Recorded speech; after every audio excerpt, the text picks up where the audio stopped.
Hello बच्चों, यहाँ प्रश्न है कि समरूपता की ए कसौटी को प्रतिपादित कीजिए। तो चलिए इस प्रश्न को हल करते हैं। सबसे पहले अगर मैं मुख्य अवधारणा लिखूं, मुख्य अवधारणा, तो क्या लिखेंगे? यहाँ से समरूपता के, यहाँ से त्रिभुजों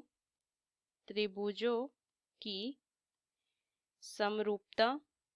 रूपता के नियम, ये लिखेंगे, या फिर कसौटियां भी लिख सकते हैं।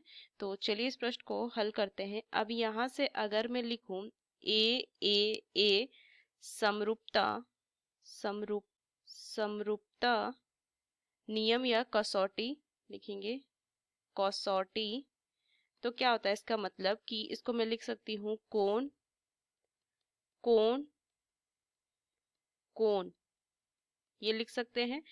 तो इसका मतलब अगर मैं लिखूं कि यदि एक त्रिभुज के दो कोण एक अन्य त्रिभुज के क्रमशः दो कोणों के बराबर हो तो दोनों त्रिभुज समरूप होते हैं। और इसे दो त्रिभुजों की समरूपता की ए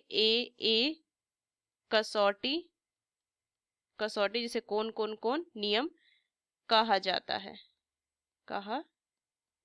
है।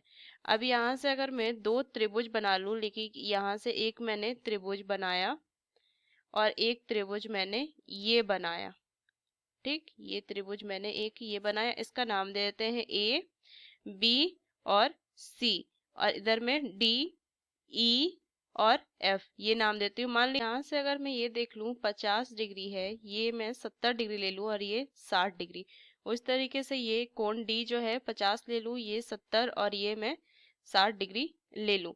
तो अगर मैं त्रिभुज ए बी सी और डी ई एफ में देखूं, डी ई एफ में, तो यहाँ से क्या लिखेंगे कि कोण ए जो होगा वो कोण डी के बराबर हो जाएगा 50 डिग्री, कोण सी जो होगा कोण एफ के बराबर होगा 60 डिग्री, और कोण बी जो होगा कोण ई के बराबर होगा 70 डिग्री। तो यहाँ से मैं क्या कह सकती हूँ? ए समरूपता नियम से, समरूपता कसौटी